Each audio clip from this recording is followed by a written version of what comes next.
Hello, everyone. My name is Donis Bendisio, and welcome to another series of psychological perspectives about love.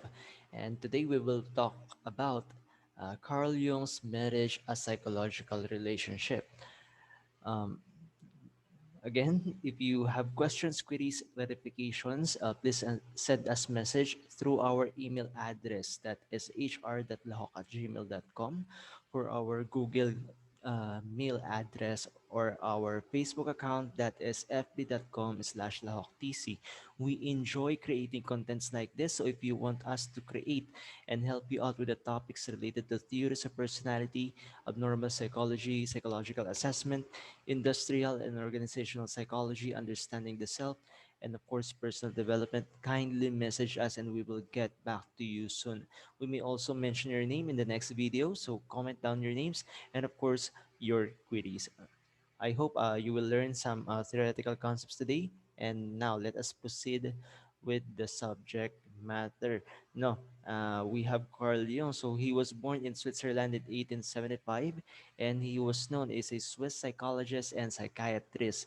He was influenced by mysticisms, themes, symbols to analyze human psyche. And also he believed that we need to make unconscious mind to be recognized to bring them to consciousness. And also he believed that our psyche is divided into three parts, that is consciousness, personal unconscious, and we also have collective unconscious. And he developed this analytical psychology, developing this particular style of treatment to make this unconscious mind be conscious to an individual. So it is called the individuation. It is bringing the unconscious mind to consciousness.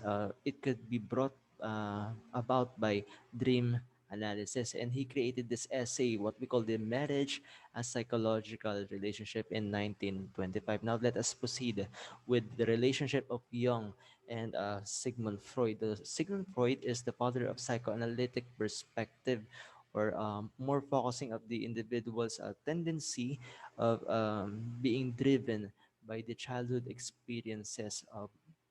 And of course, Jung, as a supposedly successor of the psychoanalytic perspective, has a different perspective in looking to one's development of psyche. So Jung believe that uh, childhood experiences also affect us in a way that we see ourselves in the near future, but however, as it did not work with Sigmund Freud and Carl Jung. So Carl Jung, as considerably his successor, or heir, as they shared, collaborated common vision with the psychology of man. They commonly believe that the early childhood experiences affect our psyche, and of course, Jung stray away from teachings of Freud. So he developed this analytical psychology, which focuses more of individuation, process of making the unconscious to consciousness, and of course considering differentiation of collective unconscious, which is likely with the contents of archetypes, as well as the personal unconscious, or those negative or traumatic experiences that we had in the earlier stages of development in life. He also disagreed with the concept of analytic perspective or psychoanalytic perspective, what we call the libido or the life energy. Ano ba ang sinasabi ni Sigmund Freud tungkol dito sa life energy na ito? It is likely defined by our sexual urges that we feel as the main driver of person's life. So this may be include our fondness to create children or creating another life by means of sex. So also this disagreement with the concept of Oedipus or Oedipal complex, or the concept that tells us that the male child wants to dethrone his father or his father figure, because it assumes that the male child is jealous or angry towards the father figure, and then by dethroning the father, the child will gain the mother's love, and this anxiety or fear and feelings of detachment from the mother or caregiver is what we call somewhat castration anxiety, or fear of losing one's own power or by castrating the penis as symbol of power. So Jung disagreed with this point of view and started to explore with the use of analytical psychology, which focusing more of the symbols, archetypes, personal and collective unconscious um, mind of the person. So yan, ang pinagkaiba nila, bakit sila naghiwalay nitong ni Sigmund Freud. Now let us focus now on the realms of psyche. What are the consciousness? Personal unconscious, collective unconscious. Consciousness refers to our awareness or the self. It serves as the gatekeeper between yes, between the consciousness and also the personal unconscious and also with the collective unconscious. Ito yung mga bagay na nalalaman natin habang nag-uusap tayo ngayon, yung mga bagay na pwede natin i-open sa mga kaibigan natin, sa kapamilya natin, yung mga issues na readily available right there. And of course, we also have the personal unconscious. What are the personal unconscious?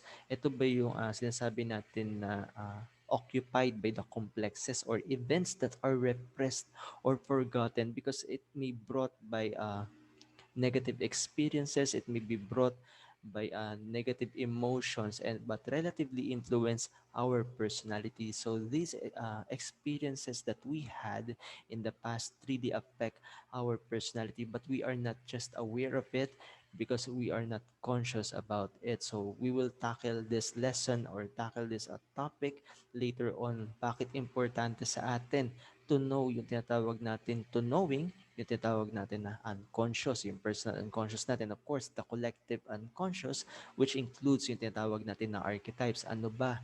Yung tinatawag natin na anima, animus, okay, yung tinatawag natin na shadow. Yan. We have to be knowledgeable about these factors according to Carl Jung. So let us proceed with the topic, which is the marriage as a psychological relationship. Bakit sinabi ni Carl Jung na ang marriage o pag-iisang dibdib o kaya naman yung union of individuals in a relationship is something psychological in nature? Why Carl Jung suggested that. So according to Carl Jung in 1925, so marriage is harmonious and successful based on the consciousness and projection of archetypal images such as your anima, animus, knowing what are your conscious and of course your collective unconscious that includes your anima and animus. So pag-usapan natin yan later on. Bakit importante na malaman mo ang mga characteristics mo bilang isang individual? Bakit kailangan alamin mo sa sarili mo ang mga limitations, strengths na mayroon ka? Now let us proceed with what consciousness means according to Carl Jung. So according to Carl Jung, in order for us to develop consciousness, we must develop by ourselves by distinguishing we must develop distinguishing ourselves compared to others. Ano ba yung mga unique characteristics natin? When we enter in a relationship, alamin natin dapat yung mga strengths and weaknesses and other characteristics that are very unique to us and of course very unique to to that individual na minamahal natin, inaalagaan natin such as our family members o kaya naman yung mahal natin sa buhay o yung kabiyak natin, yung girlfriend, boyfriend natin o kaya naman yung tinatawag natin na asawa o yung spouse na meron tayo for example. So we have to distinguish those characteristics that we have compared to the one that we love according to Carl Jung. So the foundation of relationship according to Carl Jung is to know one's individuality. Ano ba yung mga unique characteristics natin when it comes to psychological and of course physiological needs? Gusto ba natin yung isang partner na active listener? Gusto ba natin yung partner natin na makikinig sa atin?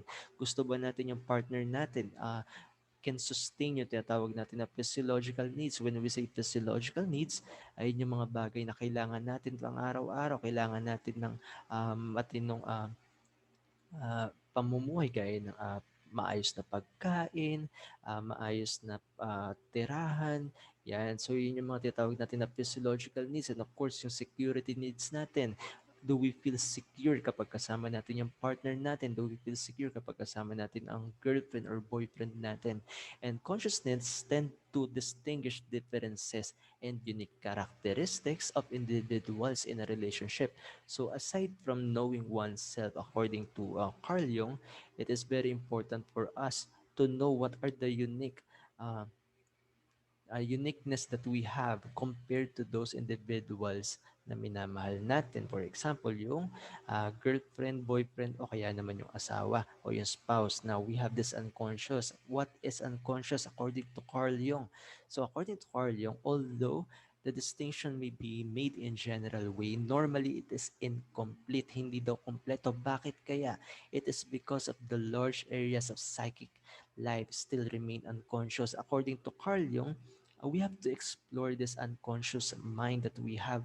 Ano ba yung mga factors bakit ganito tayo mag-react kapag kinakausap tayo ng girlfriend natin? Ano ba yung mga factors, mga dahilan bakit tayo ganito uh, bakit ganito yung pakiramdam natin kapag ganito yung sinasabi sa atin o kaya bakit ganito yung binibehave natin on this kind of characteristics na pinapakita sa atin ng partner natin.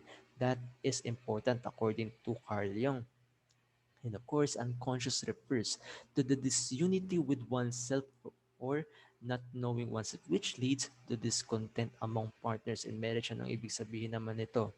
Kapag hindi natin kilala yung sarili natin, yung weaknesses and strengths natin, maaring it may lead to discontent among partners in marriage. Ang ibig sabihin daw nito, hindi natin kilala ang sarili natin, hindi natin kilala yung partner natin in a way na yung mga tendencies nila, yung emotions nila, the way they think, yung patterns of behavior nila, we are not aware of them.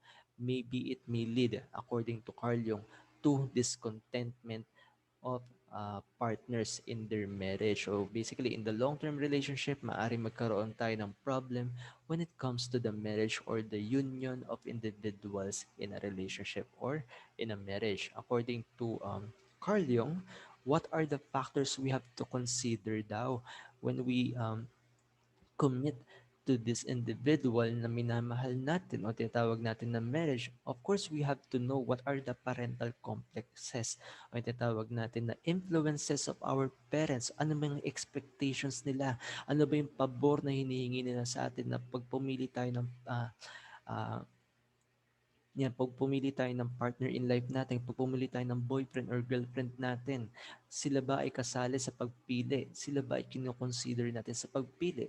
We have to know our tendencies. Baka kaya pumipili tayo kasi ito yung gusto ni nanay. Baka kaya pumipili tayo, ito yung gusto ni tatay. So on and so forth. So we have to know our parental complexes. Bakit kailangan natin kinoconsider yung mga thoughts and of course yung influences ng parents natin. Is it rational ba? Kaya sinasabi ni nanay na kaya tayo ay kailangan pumili ng partner in life na, na maayos na yung kanyang buhay at pamumuhay. Is it rational ba na kaya niya pinipili ito is para in the long term maging mas maganda yung kinabukasan natin o kaya naman we on our own we choose the partner that we have. It is because of the expectation that our parents are seeing into us na baka naman kaya pinipili natin tong boyfriend or girlfriend natin is because parehas tayo ng religion or parehas tayo ng belief, parehas tayo ng culture na meron. So yan. So importante daw according to Carl Jung that we have to be aware na baka meron tayong mga influences galing sa mga parents natin on why we choose the partner na gusto natin makasama in the long term relationship. And of course, we have to be conscious with our identity, be it biological or instinctive goal. Maybe you are motivated by sex, maybe you are motivated by the characteristic and attitude by the partner that you are choosing. So, for example, you have to know then if you are driven by this biological needs such as sex, or are you motivated by the need of needing this someone because he or she is an active listener, he or she is a good partner in life, that he or she is stable na meron na siyang sariling ikinabubuhay, meron na siyang maayos na pamumuhay na pwede niyang ipang-support sa family mo. Kaya naman sa sarili mo, are you aware na it is also responsible to give something so that you and your partner can have this mutual feeling, have this mutual understanding that you can both give or provide for the family that you are building. So this is one of the characteristic according to Carl Jung that we have to consider sa pagpili natin ng partner o paglusong natin sa buhay may asawa. Yan. And of course, we have this undivided love. When we say undivided love, we have to consider the things in our unconscious mind. Gaya na nabanggit natin, yung collective unconscious, yung mga characteristics natin, yung animus, which will be discussed later on. Kailangan yung mga unconscious mind na yan. And of course, yung mga negative experiences natin, we have to be aware of those things o yung mga effect nila sa sarili natin in the long run. So for example, merong mga triggering point na kung saan ang partner natin may masasabi o kaya naman may magagawa na hindi sila aware at and then matitrigger sila. We can communicate those things doon sa partner natin and we have to be aware of that and by considering this unconscious thinking or these unconscious tendencies, we can really rich. This what we call undivided love. When we say undivided love, we love ourselves uh, based on its strengths and weaknesses. Yan ang sinasabi ni Carl Jung. We have this core archetypes. Andito na tawag natin na persona, anima, animus, and of course the self. Let us discuss and of course the shadow.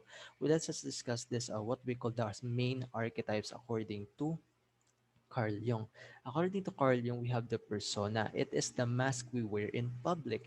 Ito yung pinapakita natin sa publiko o kaya naman society that we are in. So for example, uh, pwede nating i-project sa ibang tao na masaya tayo, we are sociable, we are friendly, but deep inside, maaring we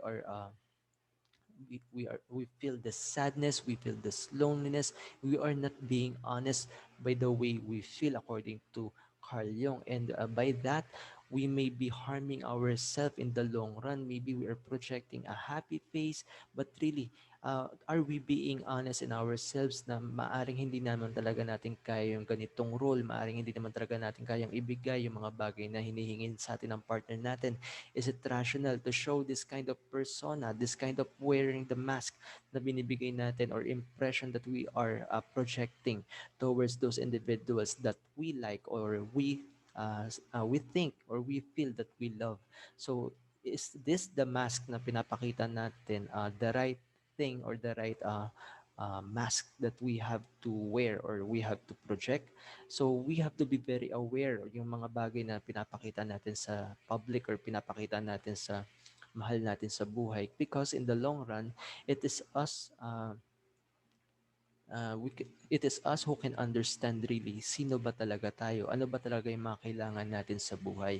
So yan, we have to be aware according to Carl Jung sa mga ganitong tendencies natin. We also have the shadow. Shadow is repressed emotion. Ito yung mga tendencies natin that we repress o yung tinatawag natin at tinago natin sa ating unconscious mind or natago natin sa unconscious mind natin. Ano ba ang mga, paano ba nabubuo itong shadow? It is relatively brings chaos to personality. Why?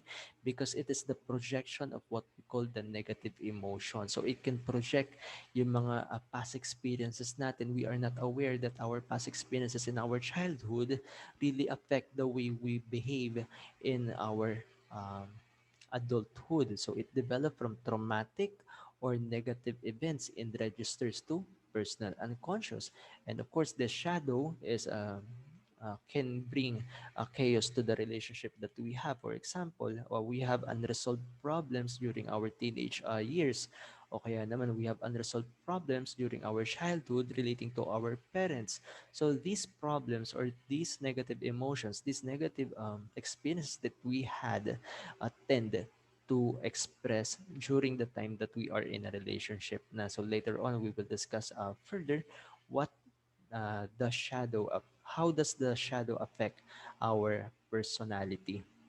Okay, we have this personal shadow again. So fear or obstacle rooted from childhood or early. experiences. According to Mortenson in 2018, a TED talk in TEDx, according to Mortenson in 2018, you might be afraid to be a burden to another person or not helping others because of the culture or values that taught to you or taught to us. So basically, it has been influenced by our parents, by the culture that we are in, by the belief that we have, and of course, the values that we have in a certain situation. For example, the church that we have can also influence the way we think or the way we perceive others or the way we treat others. For example, the church tend to tell us that yung pagtulong natin sa kapwa natin ay ikabubuti natin o kaya naman ang paggawa natin ng maganda sa kapwa natin can bring us wealth or of course a healthy lifestyle. So this kind of uh, influences coming from the society that we are in tend to affect us in a long run. But of course, when it is not when it is not accepted by our ego, it tends to burden us really. Is it the way we are we genuine about the way we feel about it? Are we genuine of helping? Are we genuine when we help others? Are we genuine kapag binibigay natin yung time natin sa ibang tao. So, you have to explore yung tinatawag natin na main motives mo. What are your motivation? Bakit mo ginagawa yung pagtulong? Ano yung motivation mo? Bakit ayaw mong tumulong? So, you have to re-evaluate yourself. Are you really happy about what you are doing right now? So, because of this, you have this shadow. You have to recognize this tendencies that you have, maaring tumutulong ka nga, but deep inside you are not happy about it. So, we also have this shadow projection. Another form of this shadow is what we call the shadow projection. There are things that are not acceptable in our ego. Let's say that a person or a partner in a relationship gaya ng isang lalaki may be cheating to his partner, for example. And then it is not acceptable for the guy. And then eventually, because his shadow wants to project this negative emotion or negative experience that he cannot accept in himself, in himself, ang nangyayari, the guy or yung partner is pinoproject niya na yung kanyang girlfriend daw o kaya naman yung kanyang asawa daw is cheating. Although there is no evidence of cheating, but the guy is very convinced na yung babae o yung tinatawag niya na partner o yung tinatawag niya na asawa is cheating to him. So, ang problem here is that it is not acceptable to his ego or the self, and so he is projecting yung negative feelings or negative thoughts na ito towards to that individual that he thinks he love o kaya naman yung asawa niya. So projecting of arrogance, projecting of the fear and anger towards others because we do not recognize the said shadow or weaknesses. So it is very important for us again to re-evaluate ourselves. Ano ba yung mga tendencies natin na binabato natin sa ibang tao? Because in the long run, in a kind of relationship such as marriage or a union of two individuals could be in a compromised manner. Okay? We also have the anima and animus. When we say anima, it is the archetype of the male or yung lalaki which is feminine to him. So for example, a guy could be emotionally responsive towards an argument to his girlfriend. So the masculine characteristic of the female could be this argumentative type. So could be risk taker or also the aggressive tendency woman, and then thrown into or developed as shadow if repressed. Kapag hindi na, if we are not aware of this characteristic, it could lead us to unhealthy relationship according to Carl Jung. So we have to recognize that as an individual who is a guy, it is natural for us to feel emotionally responsive towards an argument. So pwede natin sabihin sa girlfriend natin na love o kaya mahal. So I felt offended by the way you said this thing o kaya naman by the way you perceive this thought na meron akong kasamang iba or meron akong kinakausap na iba. So natural lang sa akin na makipag-usap ako kasi syempre it is part of my job, for example. And then the woman could be uh, what do you call this? The woman could be have this insight that I could be argumentative sometimes, and I felt wrong about it, and I can we could make it work out na we could lead to this kind of compromise na kung saan is that we have this a good relationship eventually. So upon knowing na meron tayong ganitong mga tendencies, we have to work it out then sa ating partner in life so that we could have a good relationship according to Carl Jung. So again, we have the self. It is the integration of the consciousness and of course the unconscious mind.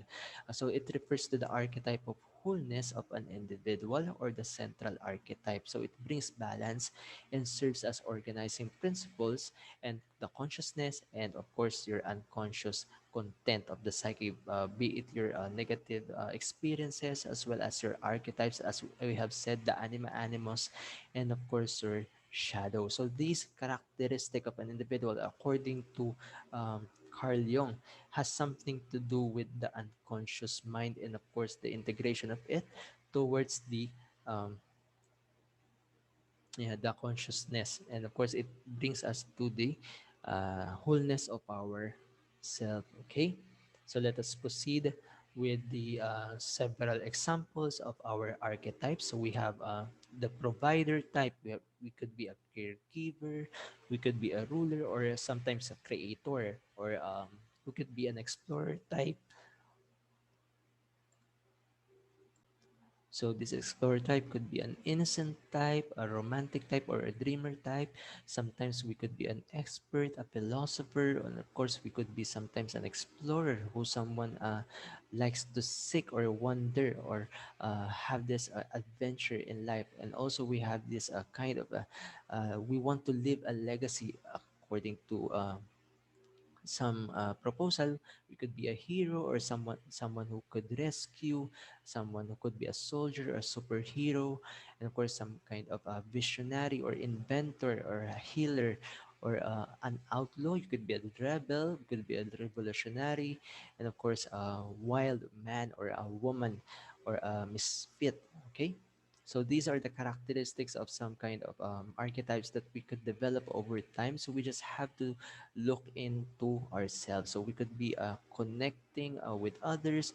We could be a realist or a solid citizen, as described. We could also be a jester or a joker. Yan. So we could be a comedian. So these things that you could reflect on yourself, ano ba yung mga characteristic, unique talents na meron tayo that you could explore more, and you could be a lover, you could be a good partner, an enthusiast, and of course a sensualist and team builder. So you could explore more, ano ba yung mga nasa checklist mo, ano ba yung mga ano ba yung mga talents mo, ano ba yung mga characteristics that you could consider unique to you and of course your partner. Because of this, you could have a good relationship with your partner then. So let us proceed with the personality traits. So when we say personality traits according to Carl Jung, it is either you have this introversion type or extraversion type. According to him, we have this certain characteristics of sometimes we could be introvert and sometimes we could be extrovert. So introvert person or an introverted characteristic tends to get tired around people, but that they are not necessarily shy. So they allow to recharge energy alone and enjoys silence or activities that may not include other people. So likely they use long-term memory. So sometimes they take time to speak because of this complex thinking. So you could be more aware of yourself or your partner's tendency about your his or her personality. Maybe sometimes she could be introverted, or sometimes she could be extroverted. What do we mean by extroverted type of personality? uh, a, a extroverted type of personality appears to be cheerful and sometimes friendly. So he or she looks smart because of his or her assertiveness. And of course, sometimes he or she is spontaneous in speaking and engaged in social activities. So he or she really enjoys this kind of activities of being with others and gaining the psychic energy from outside and through other people by social activities yan. So sometimes our partner o kaya naman tayo mismo, we could be extroverted, so we feel good about the situation that we are with our friends, with our family members, so on and so forth, or our colleagues or workmates. So we feel sometimes good with other people, or sometimes we could feel good about having our own time lamang na uh, our own self lang. And also we have this individuation, as we have said, it is connecting our consciousness, and of course the recognizing our unconscious mind. So it is a healthy personality when we realize this unconscious mind. So we could have this active imagination by active effort of translating contents or images and narratives of collective personal unconscious. So ano ba yung mga nangyari sa atin na hindi maganda noong early developments natin, noong childhood experiences natin? We have to realize these things na yung mga past experiences natin are learned process then according to Carl Jung, and we have to associate those things that are really could help us understand discontent, or what we call the personal unconscious, or negative emotions or negative experiences, because it serves as communicator from the unconscious mind towards our conscious self or the ego. And we also have this dream analysis, or knowing the our dreams. So, for example, in our dream, we see things, we tend to recognize images, we tend to recognize vivid memories of our dreams. So, ano ba yung mga napapanaginipan natin? Ano ba yung madalas natin nakikita during our dreaming? So, you have to write it down, o kaya naman you have to make associations of it. If you are dreaming something like images of a person or images of a character, you have to make associations of it. By means of when we say make associations of it, you have to recognize certain relationships of that kind of image. For example, you could see some images of a person. Ano ba yung mga characteristics na, for example, is it a good person? Is he or she helpful?